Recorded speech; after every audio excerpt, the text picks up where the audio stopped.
Hello everyone and welcome to the first edition of the Back and Forth live show. Hopefully you are out there and you are hearing this and you are seeing this as we stream it live from my little spare room sort of thing. But yes, so it's all happening, it's all going on. So welcome, like I say, to the first edition, and on our first show, I am so glad I am not alone. My name's Karl, by the way, just in case you don't know. And joining me today we have Mr. David Dean. How are you, sir? I'm very good, thank you, Karl. Thank you for inviting me on this sunny afternoon to sit in a warm room with a couple of windows, luckily. But yeah, great to be here. Thank you. It is an auspicious occasion, I think. I don't know what I'm doing. I have no clue, but we're giving it a test. I've done a recorded session of my other podcast, The Watching Men, but this is the first time we're doing it properly live with a guest and streaming out on YouTube. And we got some people joining us. I can see Mark's in the room as well, and Paul's over there in the room joining us. So that's fantastic. Cool. So now I am going to do, once we've done these few of these, if you're new to viewing us, then just in your comment type new, and I'll try. If I spot it, I'll give you a shout out, so we can all say hi and introduce ourselves, and all be friends in this troubling time. And then later on, as we get into the subject matter, if you have a question, put a Q at the start of your comment, and then we'll circle round and try and get back to some of the questions that were asked during the show. Hopefully, it will work out. Like I say, it's all trial and error at the moment, but we thought to kick things off today, we would talk about streaming and video streaming and entertainment and all these other wonderful things that we can now do on our various TVs and PCs and phones and whatnot, and it's all going on as we speak. It's great times we live in, Dave. Exactly. If watching TV was an Olympic sport, I think I could be a medal contender, I tell you. Well, it's all right for you. I had to still go to work. I wish I had all this time to partake in all this streaming stuff that's out there. It's fantastic. Yeah, I'm working too, but I find I don't go to bed very early, so I spend hours into small hours watching TV stuff, which is not healthy, but I love it. Now, I just heard something which I also heard on your latest podcast of I Confess I'm a Geek. Have you got an ovary in your room? No, it's the birds outside in our garden. We've got a very bird-friendly garden. You have? And you can hear them, can you? Twittering away. I thought it was a back-in sound bed that you put in, specially to make us all feel like spring had come and stuff. No, I didn't realise it would pick it up, but yeah, they are outside. I can hear them now, actually. So we even had a robin's nest in our shed. What, the TV show? Oh, we remember that, do you? Yeah, I remember. I am old enough. Yeah, was it a Man About the House spin-off, wasn't it? I think so, yes. Which was a spin-off. No, George and Mildred was... Spin-off? Yeah. George and Mildred, a spin-off of that. Oh, God, we'd go for hours now, couldn't we? So it's like Inception. For Richard Sullivan. Yeah. Also, Mike's joined us now. Thank you very much. How you doing, Mike? Hope everything's okay out there. Well, we're going to start off. So I think the one I use the most has got to be... Plex. Now, Plex, just in case you don't know. Now, I know you're a big fan of Plex as well, Dave. Yeah. Just in case you don't know what Plex is, and you own an Apple or a Mac, really, where have you been?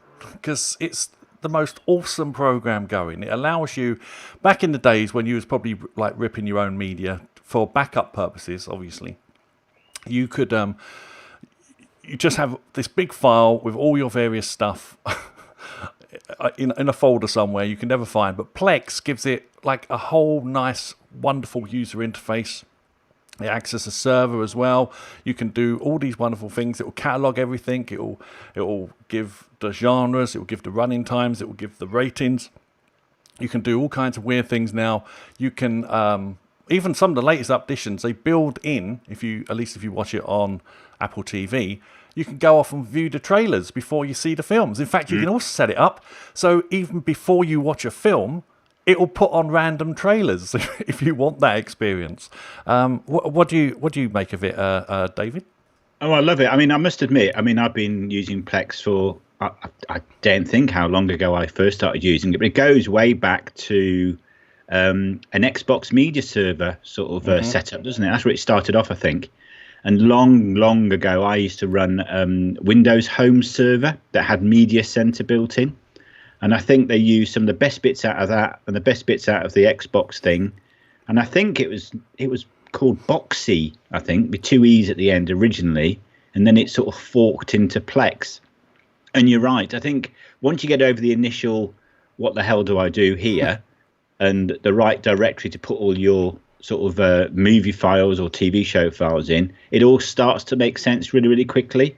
And what's great about it for us is in our family, we've got obviously various devices and TVs and stuff that everybody in the household can use Plex because it is quite user friendly. Mm-hmm. If you use the right hardware device, which obviously we'll talk about later, it makes it really, really easy for people to access your library of movies and TV shows. And, of course, music and photos as well, because you can do that as well, which is great. So we've got home movies on there and all our photographs and everything. It's fantastic. It is wonderful. I mean, I for example, when I went to Florida a few years ago, it amazed me. I took my Apple TV and I plugged it in, and I could stream my content from back home in England. It was fantastic. Yeah, I loved part of my gadget bag for holidays, a little Fire Stick. As you know, they're tiny. You know, the first thing we do when we get to our accommodation, whether it be a hotel or a flat we've rented, is find the HDMI slot on the TV, plug it in, and point it to our Plex server at home. So we've got access to all our bit English, isn't it? But all our TV that you're used to while you're on holiday. It is.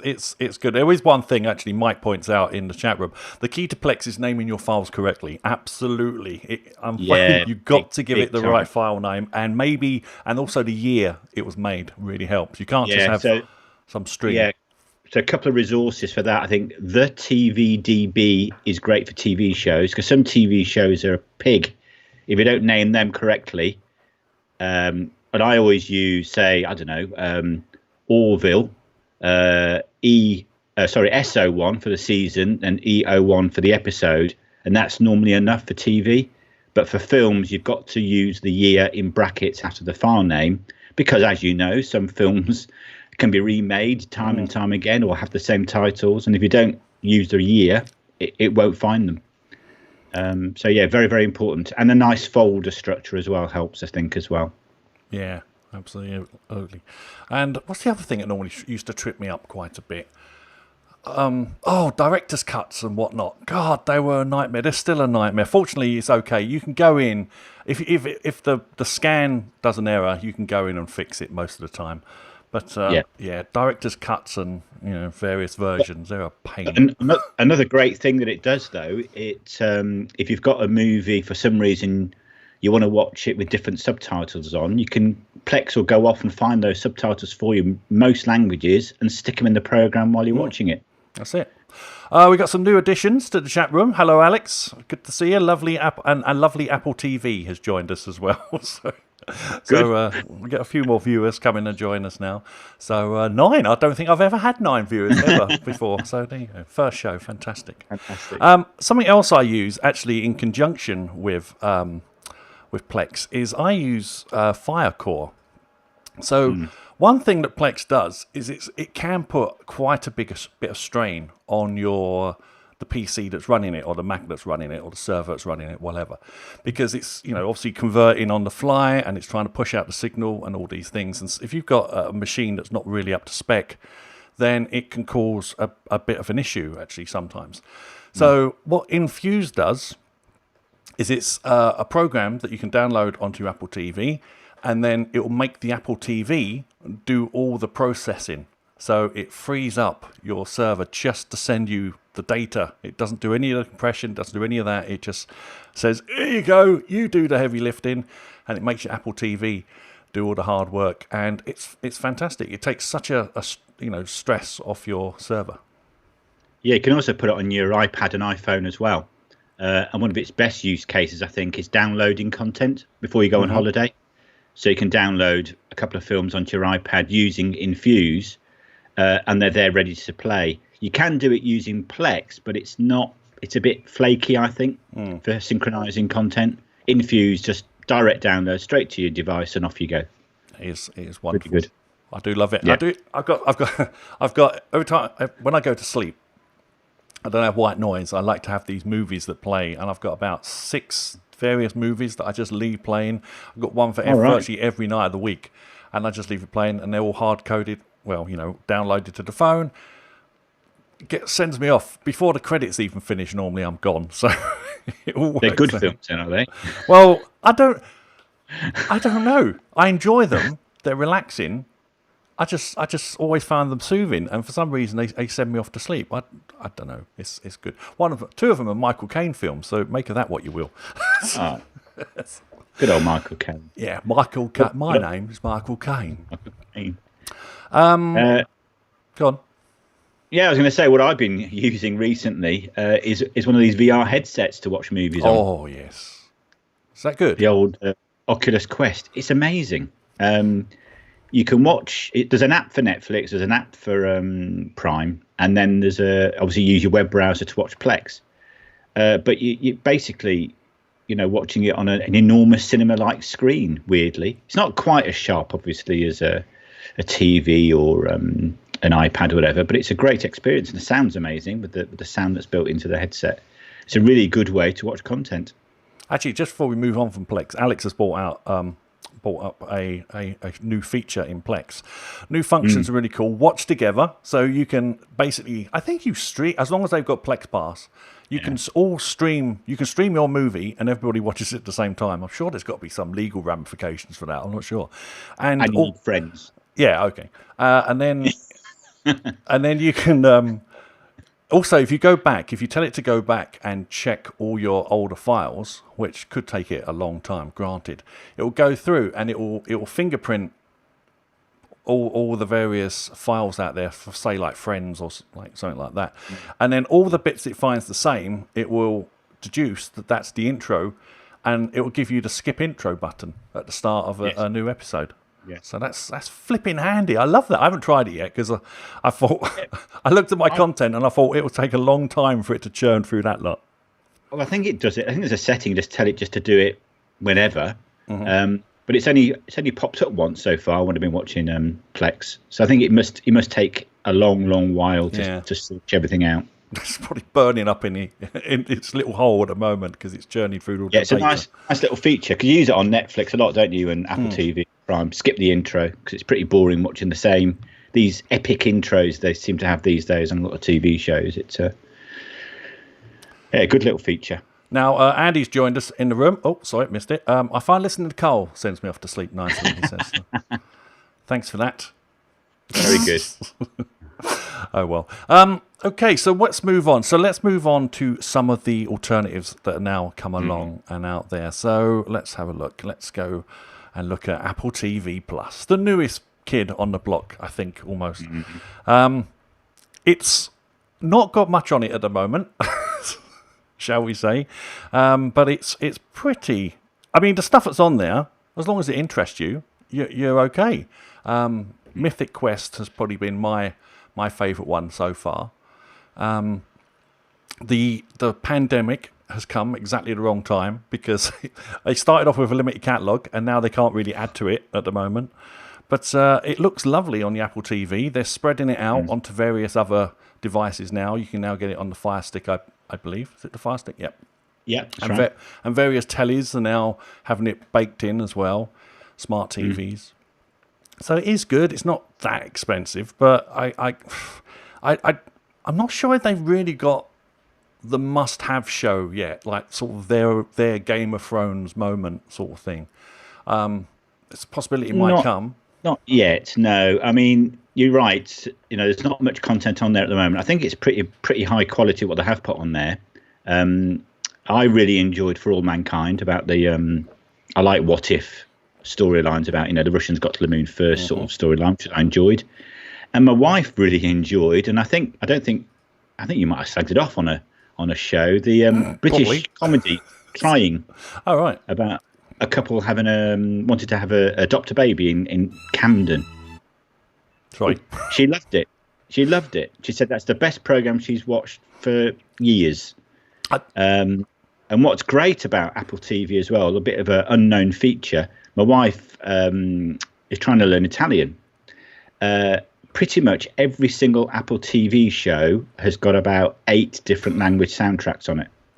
So she can watch the same program with Italian subtitles and Italian dubbed as well. Oh, right. And not many other streaming services do that. I think because of the international appeal that Apple's got, they've made a real effort to translate everything into other languages. And not subtitled, I mean actual audio. I'm not sure it wasn't been me that slagged it off because I haven't seen it. I did see, Okay. I saw, there was a piece I remember that someone else was slagging it off, and I might have quoted that. Oh, maybe. But I haven't actually watched it yet. In fact, It's actually quite good. It's quite funny. It's quite funny. But yeah, you're right. More content is needed, and of course, I know you rave about Fraggle Rock, Mr. Madden, but it's actually. I actually prefer the original Muppets personally, but. Everyone's unique, I suppose, in a way. Can you sit up a little bit straight? You're missing half your face there, David. All right. Oh, there you go. Whee! So it's all new learning this video I know, nonsense. This nonsense, yeah. So where should we go next then? Let's head on over. What is probably the most popular thing going? The one that kicked everything off, and that would, of course, be Netflix. So Netflix is... Well, what can you say about Netflix? It's awesome. They've produced some fantastic content. It was a struggle for us in the UK to begin with, because just like in the States when it initially launched, it was just like straight to DVD type movies until they started producing their own stuff and getting some of the catalogues from other people. But now, I mean, the amount of stuff is on there. It's just awesome. And they have had some really good shows of their own. Like this Space Force starts today. Yeah. I'm going to check that out. And me.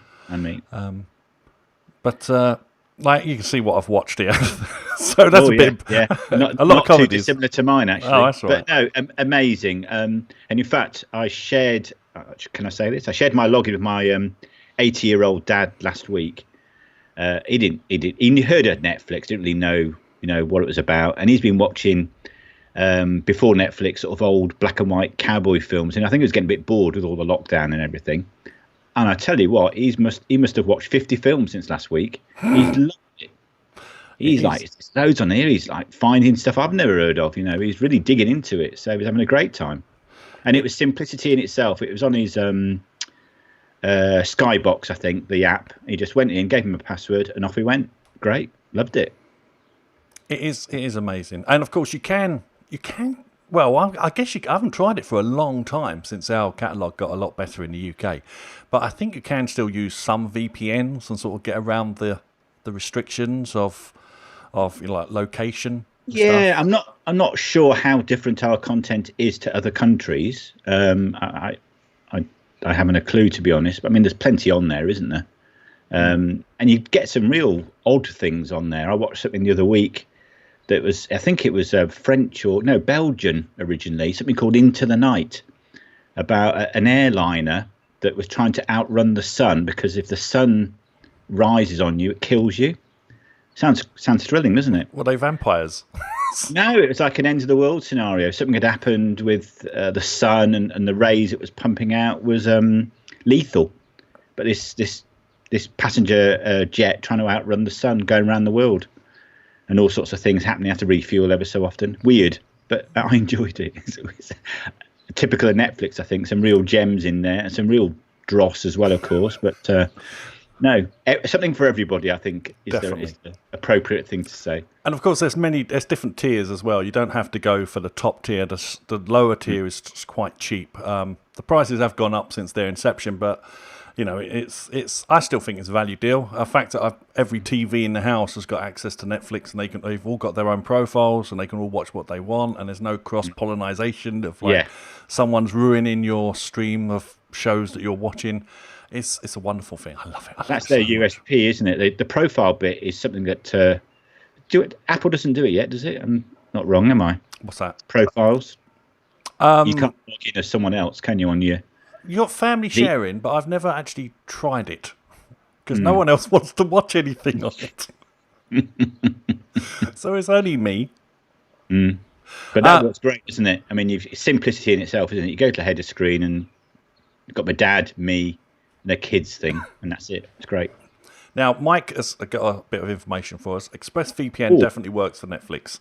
Apparently, a friend told him. So a friend, yeah, that's good to know. Yeah, a friend told me as well that you should subscribe to Netflix in a foreign country, like Turkey, and apparently that works. Good stuff.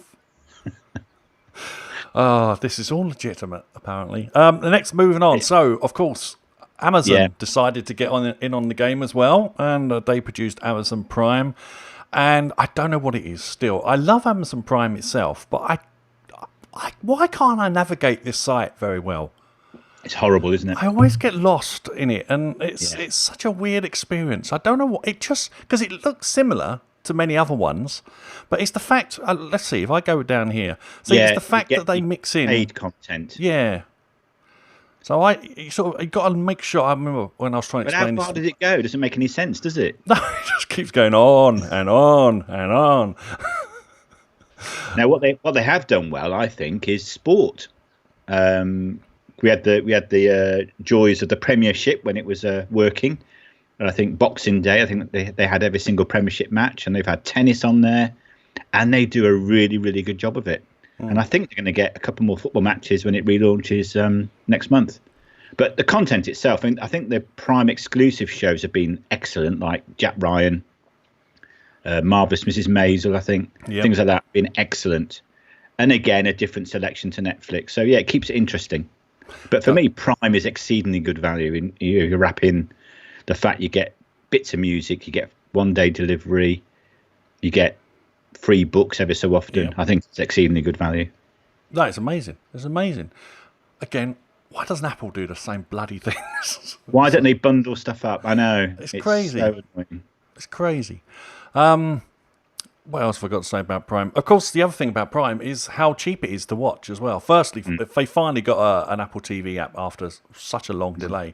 But also their sticks are so cheap, like 30 quid. And sometimes you get them on like a sale, and it comes down to like £20 standard def version. I think Prime Day is it next month, June 20th or something? It normally comes just as I've run out of money, normally. You can always guarantee to get a Fire Stick or a box or a Echo or something at an absolutely stupid price, or even a tablet. No, £30 for a tablet. Yeah.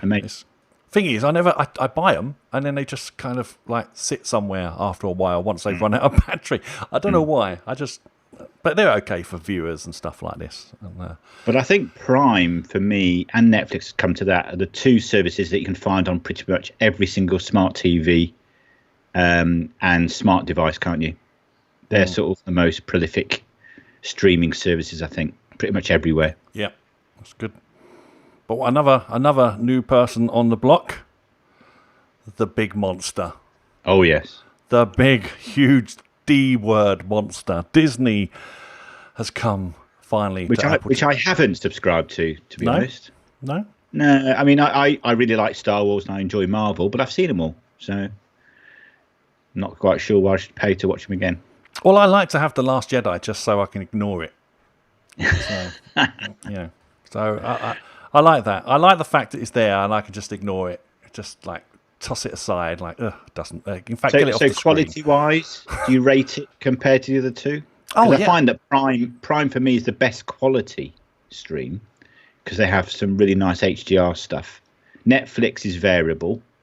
Some of it's good, some of it's okay. But what's Disney Plus like? Is it good quality? Do you get the full 4K HDR experience? Well, they did knock it down for, when everybody had started jumping online. But yeah, I mean, it's all HDR, it's Dolby Atmos and stuff like this. It looks amazing.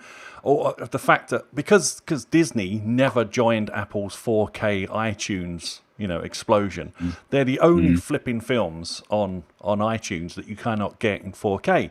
So I went back and watched a load of Marvel movies and a few of the old Star Wars. And although they say the old Star Wars, they say they're HDR, they're not HDR. They might have put it in the wrapper of HDR, but it's not.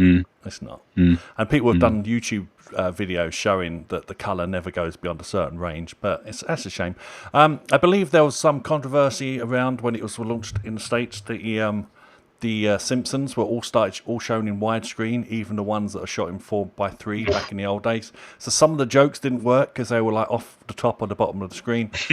I think they fixed that now. I think they've gone back and they've put everything that should be in 4:3 is in 4:3, or they give you the option now and stuff like this. But the one of the good things as well about Disney Plus is if you go into some of the films. Let's see if Black Panther's got anything. Oh, it's played. I can't play the film. Don't get struck off. No, I'll get struck off. And I've got the back button hidden as well. So, but you can. They normally have like extras, like the makings of, and like little documentaries and stuff like this, depending on how popular the film was, of course. I ain't got time to watch the extras. Never mind them. I used to watch director's commentaries all the time on DVD. I did. Well, Mike certainly likes it. He thinks Disney Plus is amazing. He hasn't stopped watching it since it was launched. So it's got one vote of confidence there. I enjoy it. I don't watch it as often, but it is good to have it there. And The Mandalorian is just amazing. I loved it. Yeah. Any viewers that got any programs I want to recommend, by the way, while they're at it, go ahead, because always looking for something new and exciting to watch. Haven't you got a catalogue long enough yet? Yeah, how do you keep up with it? Do you find, though, you forget you've watched something and then you realise, hang on, I got stuck at episode 2. I haven't watched this for about 6 months. I've got to go back now and catch up again. Yeah. Do you remember when TV shows were episodic and it didn't matter where you joined? Bloody, the good old days where we were young. When TV only started at 6 o'clock in the evening, off at 10:30. Now, a slightly controversial one. Slightly controversial one for you here, Dave, because we come to a Britbox, which you don't think we should be paying for. No, we pay our license fee of 100 and whatever it is, 50 quid a year, whatever it is. I object to Britbox. There, I think we should charge Johnny Foreigner big time. But I think if you've got your TV license in the UK, they should be free. Yeah, well, possibly. I mean, I am a subscriber because I love it. I love going through, and they've got the old classic Doctor Who's on there now and stuff. They've got some old classic comedies from the BBC on there now. I loved it. I love going through the catalogue and watching some of the older stuff. It makes you realise how crap some of the new stuff is. Yeah, I would never knock the content, obviously, because I think it's the best content in the world, but I just begrudge paying for something that I've already paid for, really. But like I said, I think the BBC catalogue and ITV and everyone else, for that matter, it's a fantastic export, and they should make more of it, to be honest. Yeah, I mean, I reckon Britbox is about my fourth on the list of the things I watch. Because we, unfortunately, in a little while. Oh, I don't think where's it? It's missing from my list. Oh, it's because it's on the other list. Damn it! I know what we'll get to what my one is. I watch the most in a little while, but then we come to one I don't own. So maybe you do on this one, Dave. So I've never actually used it really. I've used it occasionally. Yeah, I mean where it's been free or dirt cheap, just to watch a couple of things, maybe on Sky Atlantic or whatever. But it's a great way to watch Sky TV cheaply, isn't it? Without having to get a satellite dish and everything else. And I've bought the odd sports pass for a couple of days worth of sport. But saying that, it's a good service. It works well. It's easy to use. It's just obviously an extra cost that you need to justify. But it's got its use. That's what it all comes down to, isn't it? Extra cost we have to justify. But, they all add up. God, I know. I mean, if you keep a tally so far, what you could spend, still cheaper than probably a full Sky subscription. See, the sports package part is because it's quite expensive. Wasn't it $9.99 for the day, if I remember correctly? Yeah. See, that sounds expensive, but like I say, I don't know what Sky Sports is a month, because some astronomical amount, I should imagine. And as for going to see the game live, well, that's all kinds of dosh. And we can't exactly go to, well, not playing football at the moment, but even then, like going to the pub is kind of fun, I guess, but they don't always show the game that you want to watch. No. So, if it's a one-off game that you really want to watch and you get a few mates around, maybe just under a tenner is quite acceptable, as long as they Yeah. they have to supply the Well, beers, obviously. It's 24 hours worth. So if there's 2 or 3 matches on a Sunday, you get to watch all 2 or 3 matches. So if you time it right, there are certain weekends in the summer where you can watch a Grand Prix, a couple of good football matches, tennis, whatever, for the same price. Yeah. So it does kind of work, really. Now we come to an old classic, the iPlayer. The BBC iPlayer. The thing that everybody loves. Yeah. You can't go wrong with it. No, the restart thing is fantastic.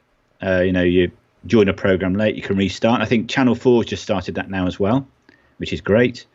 And of course, all this feeds into your Apple TV app on the Watch Next stream, which is an often forgotten part of the Apple TV. Where you start watching a BBC series and it tees it up for you on your Apple TV, which is fantastic. And I think it does it for All 4 and ITV Hub as well.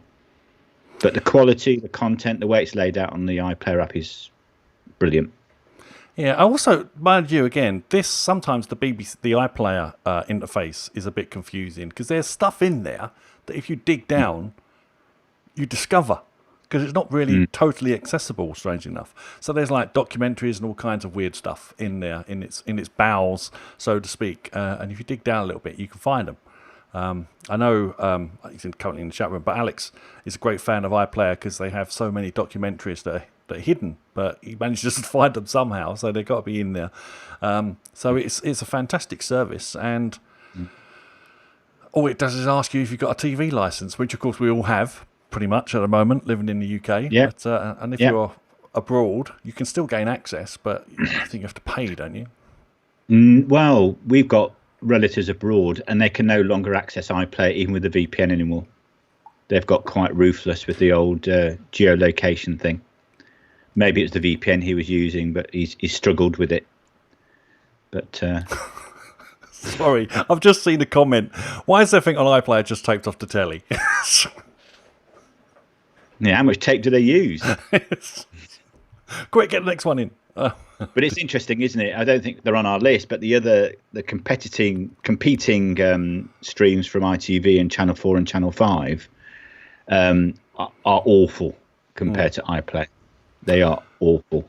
Paul asks, how much is Britbox? It's 30-day free trial, and then it's $5.99 a month at the moment. It's good fun. And like I say, a lot of these things I kind of enjoy them because I just sometimes duck in for a month or so, then come out, pay for something else, go somewhere else, whatever. Yeah, I took the 30 days free and I watched House of Cards on Britbox. Really enjoyed it.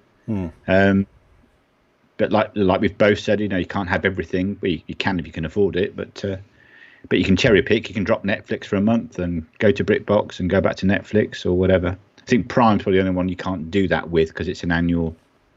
Can you do it monthly as well, Prime? I'm not sure now.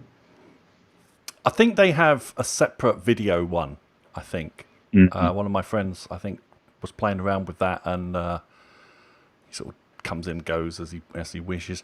That's the only ones I got the URL for. But you mentioned Pluto. I don't know what Pluto is.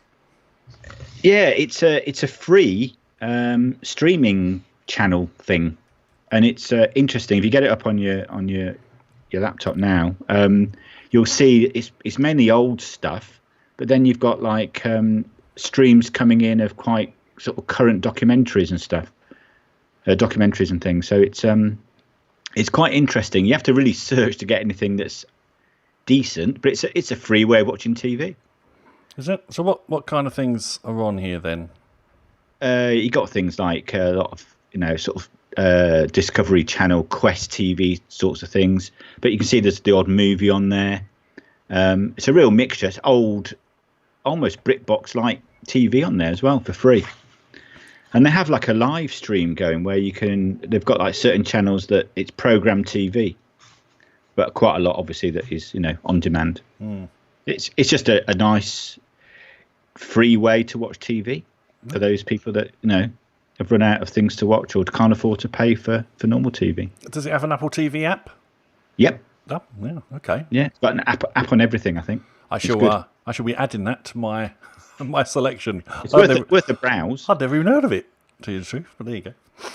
That's great. It's great when you learn something that you've There you go. not aware of.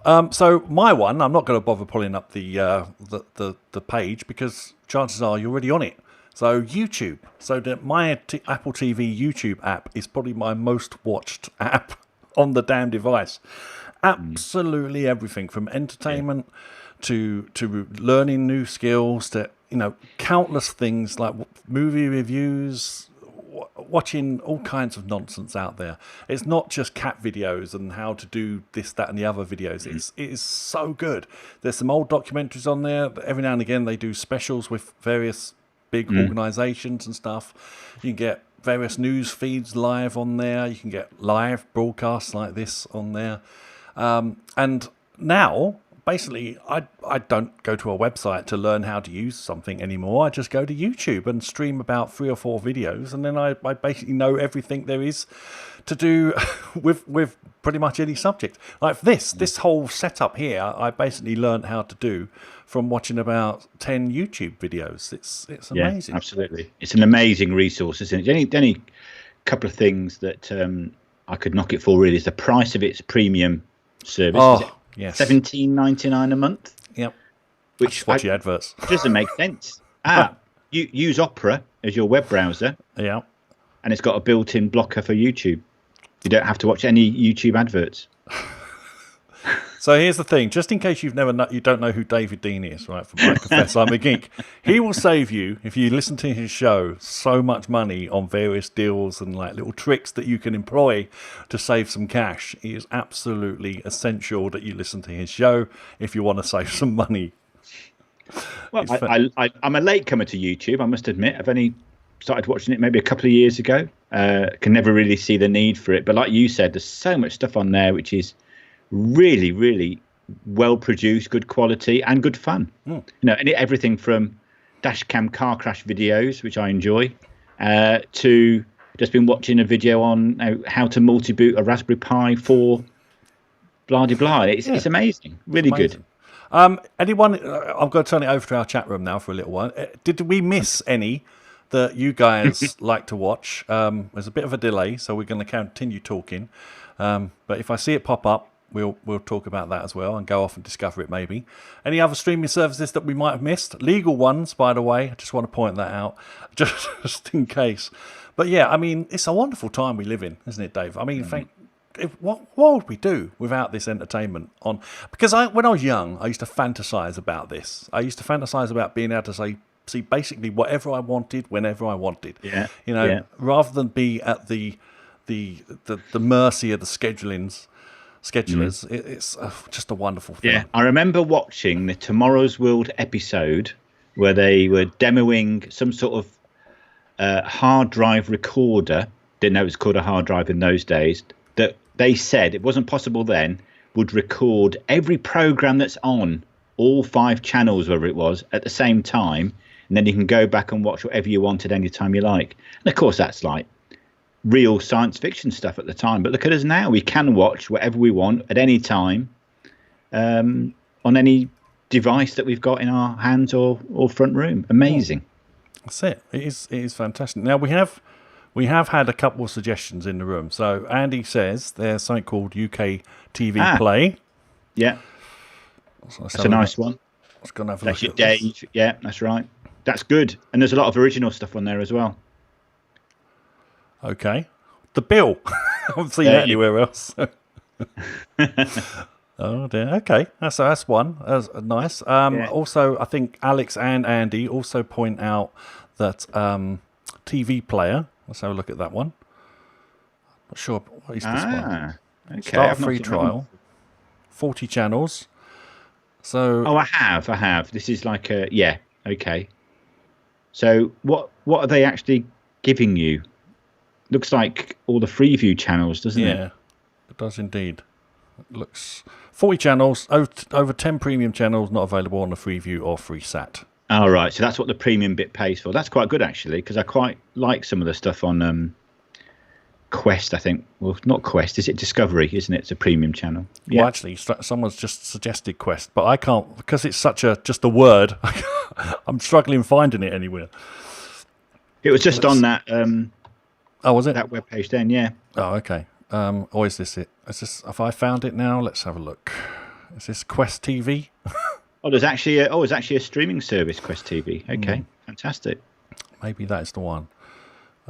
Good. So there's a few there that we can maybe go and have a look at that I'd never heard of. So that's good stuff. But now we come to the hardware. So my favourite hardware, which is probably my most used piece of kit, is my Apple TV. I know it's expensive. It's ridiculously expensive for what it is. But it's the thing that gives off the best picture compared to all the other ones, and I've tried most of the other ones as well. It's but the price, if price is your forte, then obviously don't get an Apple TV, because it's certainly not worth that if you can't take advantage of it, if you haven't got 4K, if you haven't got Dolby Vision and all these things. But the streaming quality is amazing. Obviously, as we just mentioned, probably the best one is the Fire TV Stick. And always go for the 4K version, not because it's better quality, because it's faster CPU, it's much more powerful. You'll find the other one will choke a little bit sometimes, but this is not $49.99. I hasten to add. Wait for it to drop to $34.99 on Prime Day. And this is like the best thing ever, I think, in terms of portability. And again, you can watch anything on this thing. And that's without hacking it and messing about with it and doing all sorts of things with it. And whatever you do, don't get the Cube version, because the Cube version sucks for some unknown reason. I don't know what they did to it. It's slower. It's slower than the stick version. That makes no sense. That was crazy. Alternatives as well. Let's go for another one. So another one, alternative, fairly good. I believe this is one of yours that you like to use, Dave. The Roku.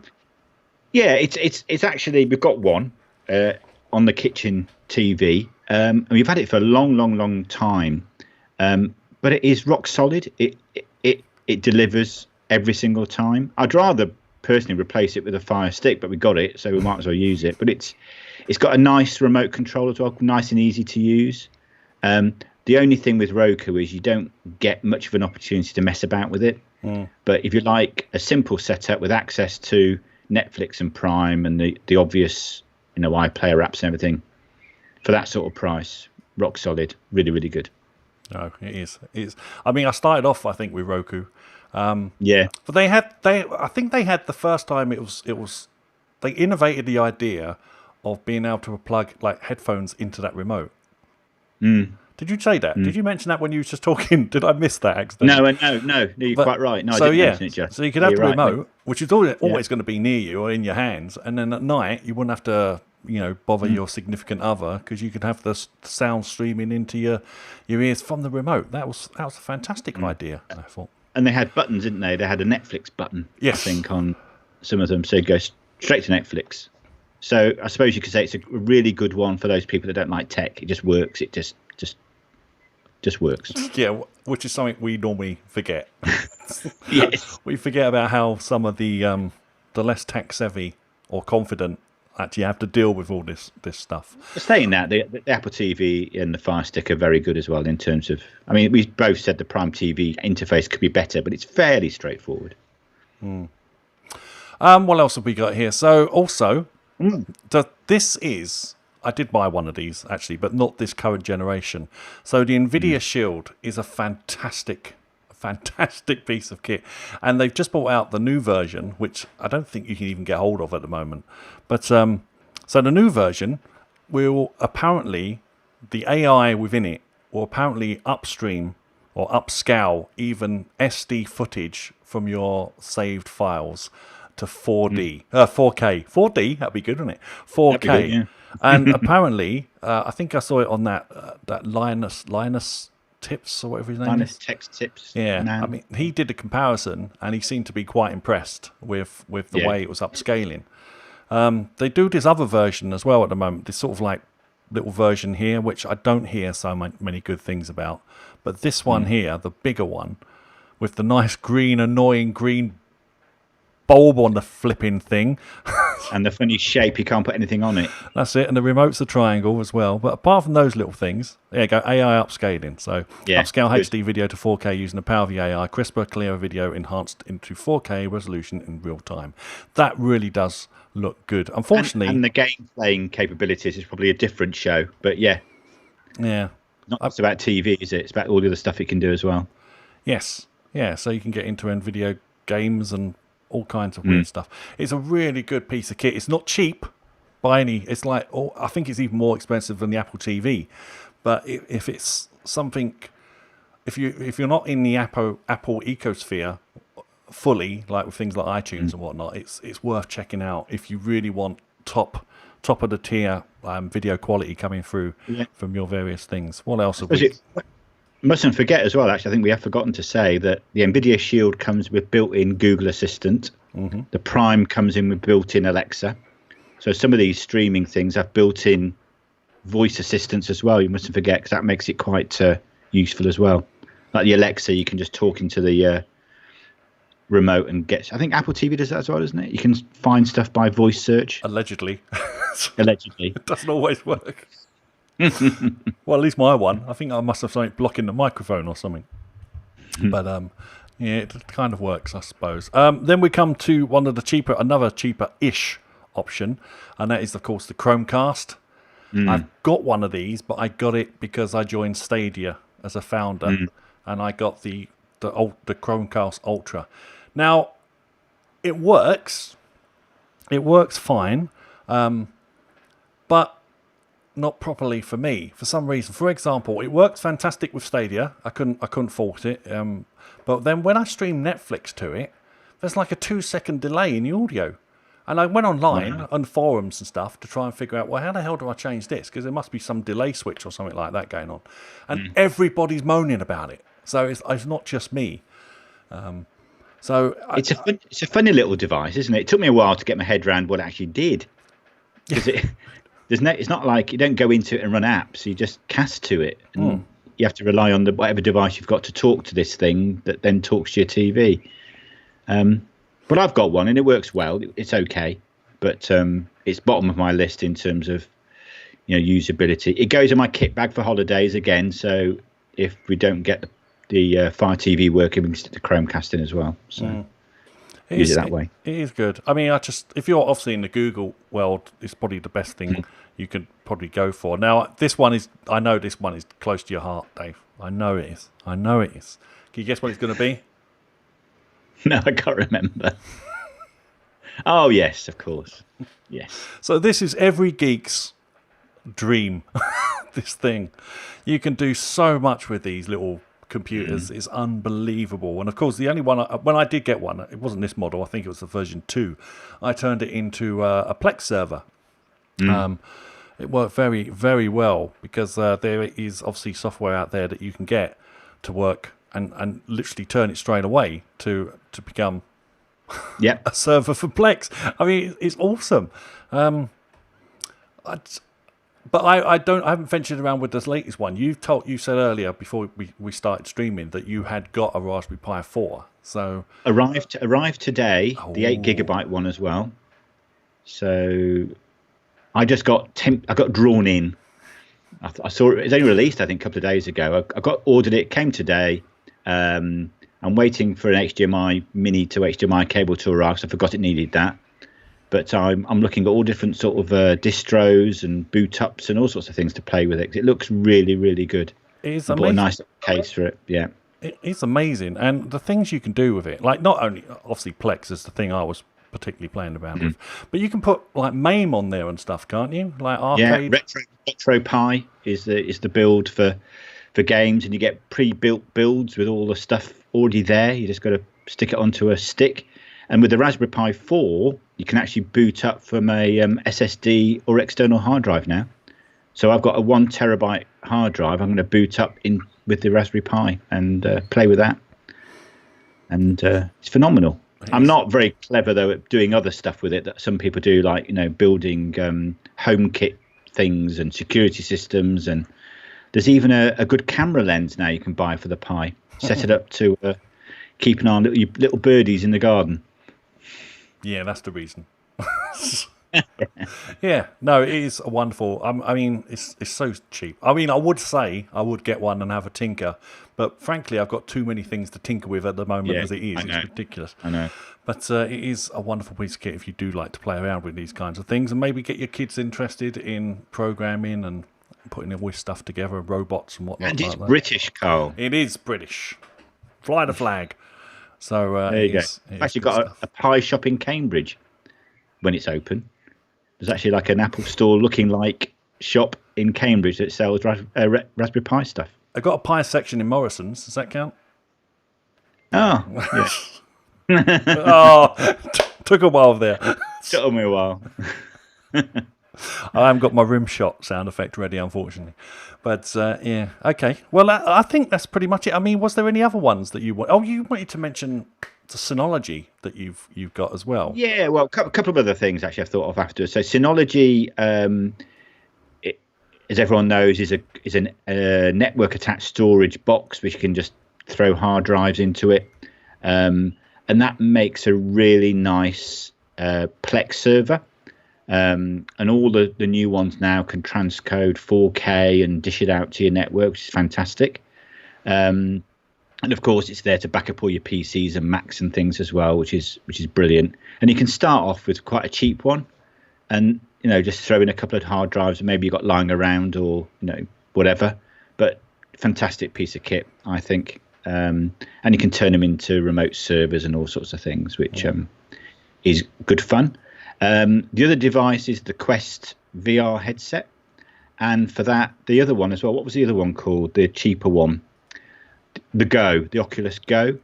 They're both great ways to watch content. They've both got apps in there for Prime, Netflix, and you can watch Plex on a web server. So really good way to get that sort of cinema-like experience. And then finally, if you've got all these bleeding devices and TV and whatever, you need something to make it a bit more acceptable to the other members of the family.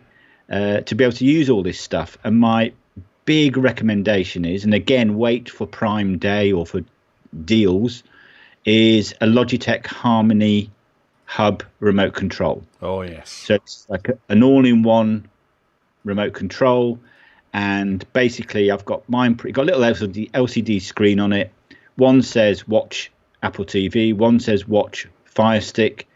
We've got it set up, play Xbox, play Wii, watch TV, and it just turns everything on and off and to the right HDMI input for you. I mean, those prices look horrific. I think I paid less than £100 for mine on a deal at some stage. So you don't even have to point the remote at the TV, because that little black box that's on the screen now has a couple of little blasters, and it does all the work for you. And there's even an app for your phone or iPad, which controls all your stuff. Amazing piece of kit. Really, really good. It is. It is. I've neglected mine for a while now, so half the stuff no longer works. But if you stay on top of it, it's amazing. And yeah, the housekeeping is quite important. And I don't think the app or the app on the Mac or the PC doesn't work anymore. It's all done with iOS or actually over the air with the hub itself. So couldn't be without that, to be honest. So also we've left off various, as I think Alex mentions here, actually. Do remember many gaming consoles have streaming apps. If you already have one, there's no need for any extra expense. Of course there's reasons for extra expense. What's the point otherwise? we like to buy stuff. But yes, a lot of these... the Xbox makes a really good streaming box, to be honest. Apart from the fact they got rid of all their own content, didn't they? You have to access your own content or iPlay or whatever. I think the PlayStation's really good as well. Yes, I mean I do believe if you're going to use a console, though, you really want to try and invest in a remote rather than try and do it through the gamepad, because it's a lot easier to maneuver around. And then I'm going to finish off with my favourite thing of all times, which is iTunes. Virtually every week, iTunes does something for $3.99, a movie of the week or something like this. They'll have loads of other deals, $2.99, $1.99, and I just grab them because it's like, this is the trouble. I compare everything to a price of a coffee, which I've really got to stop doing.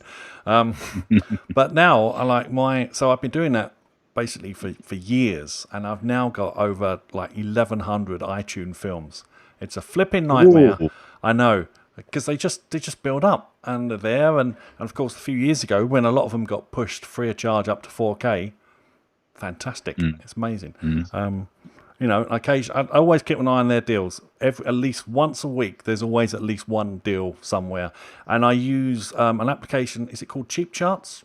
Cheap Charts, yeah. Cheap Charts, and you can basically tell it what you want to monitor on the iTunes store, be it music, be it books, be it audiobooks, be it films, be it TV shows, and it will tell you if there's if there's any price drop in these things, and you can mark films that you want to keep an eye on as your favorites, and as soon as they drop in price, you get sent a notification saying, "Oh, look, Rambo's dropped to $9.99 or something like that this week." So it's really handy to stay on top of all these films. If you just want to, if you don't care about collecting films, it's probably no interest to you whatsoever. But if you want to build up a collection, it's a fantastic piece of kit.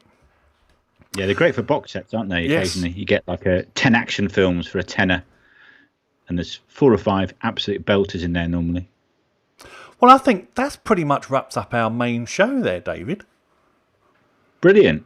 So I'm so glad that you came and joined me today, because the rest of my crew are too scared to come on camera.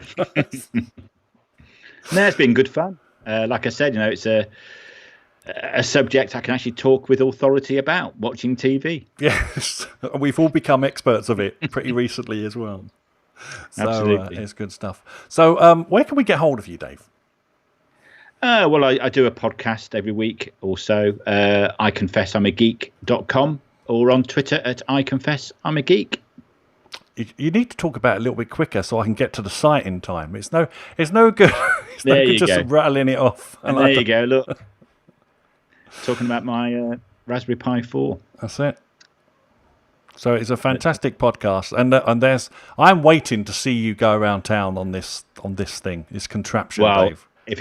If it was up to me, I'd have one already, but my wife won't let me. And the fact it's not legal is another thing. But I've got my Union Jack helmet already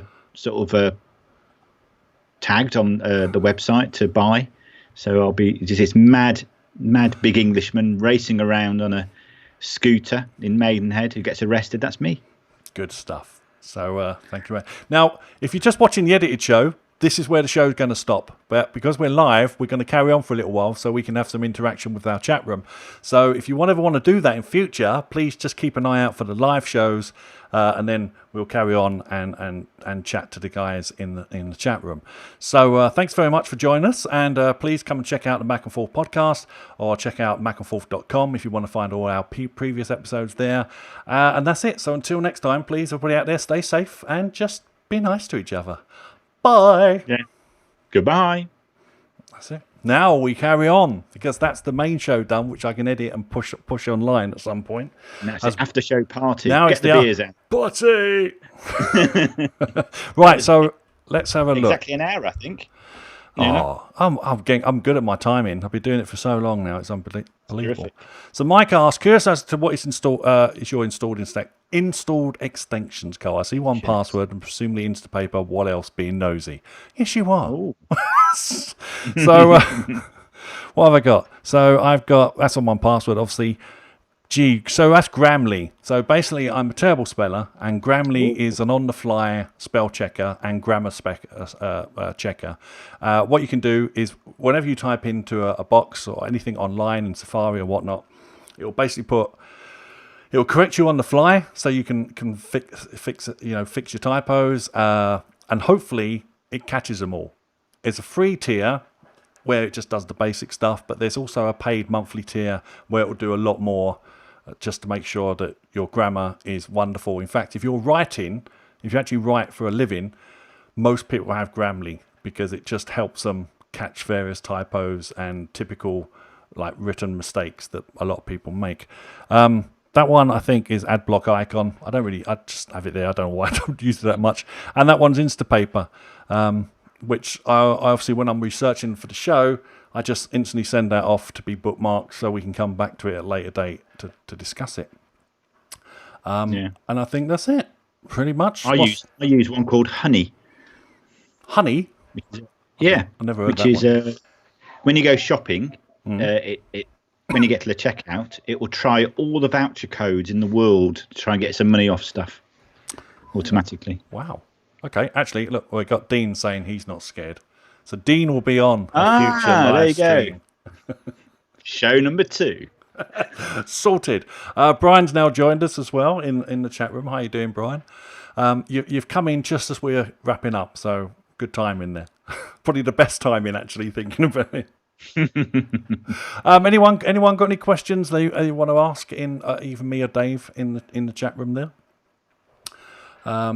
Actually, moving forward, I think if you put a Q at the start of your message, then I can always scroll back and find it later on as well. If it gets, because it can get a bit mad, and as you're engaging, you sort of miss stuff as it goes by. So don't be offended if you write something and I don't read it out. It just means it's just gone by. Mark asked, "Does Honey actually work?" Even though he didn't put a Q in front of his message, how dare he? I've had it for about a month or so, and it worked once for me in saving money once. It works all the time, but it only saved me money once. But I always tend to look for voucher codes anyway, or use Quidco, which is a referral link, and you get cash back over a period of time when you buy stuff. Good. I never. It's terrible. I always remember these things after I purchased the darn thing. I had a thing for that. I could have used that. Oh, well, that's just life, isn't it? My life. But all this stuff that I've bought is getting ridiculous now. So, but yeah, now I've done it. I think I've got one thing left to come. And, what's that? And I got this stand thing that's coming eventually. Actually, we got one quick question. Is this the normal time you will record the show now? Well, probably. It'll definitely be Saturday afternoon, probably, because it gives me a time to chillax for the weekend. Well, now there's no football on. 3 o'clock on a Saturday afternoon. What else do you want to do? Yeah. Oh, yeah, I've forgotten about that. Shows I'm not a football fan, doesn't it? Shows I'm not a football fan. But, so I've got another stand thing coming that's got a weighted bottom, just like me. And what you can do is you can affix a phone to the top, and then you can have it positioned over your desk so it points down. So I'd be able to do live unboxings and things like this using my phone, wherever it is, as a source. Because one of the great things about Ecamm Live is it uses some protocol called NDI that allows you to quickly share either over Wi-Fi the image. And there's a few apps on the phone as well now in the App Store that just puts out a clean image, so no overlays or anything like that. So you basically just get a clean image, so it looks like a camera, and it just gets treated as another camera. So I'd be able to flick back from this camera to the overhead camera to this camera, and you can do all kinds of weird stuff. It's amazing. In fact, you can do so much. The other thing I'm waiting for is, at the moment, I'm using a USB cable, which, as you can tell, there's a little bit of stutter because of the frame rates and stuff like this from this Canon 77D. I am eventually going to get an Elgato Cam Link, which is like a capture card, small one, specifically made for cameras, DSLRs and such. And that will be a HDMI feed straight into the machine, so it'll be a lot smoother, higher quality, and even an older camera like the 77D, which is a couple of years old now, it should still work perfectly well. So I'm looking forward to that. But these will future things. Send us a link to that stand. I presume it goes on a tripod. Yeah, it's an expensive stand. Oh, is it? Yeah. Maybe I won't be buying one then. Can you use a broom handle instead? Yeah. There was an online thing that I saw, a video, where he'd basically got a clothes rack, a cheap clothes rack, and he put it on either side of his desk, and obviously the bar went across the top, and he just hung his phone pointing down from the clothes rack. Ingenious. Very good. That's pretty much it. Well, I don't see any more questions in the chat room. They're all talking about honey at the moment. Some very strange. Don't look for the wrong honey. No. Tell us about the honey. Money, mummy. So I think that's pretty much it from us this week. So we'll be back again at some point in the future. Hopefully, I might do another one. I'm going to try to do another review for a various app sometime this week. I might do another little live show, a solo one during the week as well. I'm going to play around with other things here and there, but the show's going to carry on. The podcast is going to carry on. It's coming together. It's coming together. It's good. It's taken a while, and I've been bored because I couldn't go to the pub. I've been bored, so had to invent things to do. So I thought, might as well give this a go. So that's pretty much it, I think, from us. Until next time. So thank you very much for tuning in and watching us. Hopefully you'll have a fantastic weekend and enjoy this sun. At least it's sun in the UK. I know it's hot outside because I am sweltering here in this room. Yeah. But yeah, it is fantastic. And I'll see you all next time. So thank you very much for joining us. Thank you once again, Dave. And thank you, Karl. And thanks everyone for chipping in. It's been really good. Hope to see you soon. Indeed. Until next time, everybody out there, stay safe and be nice to each other. Bye. Bye-bye.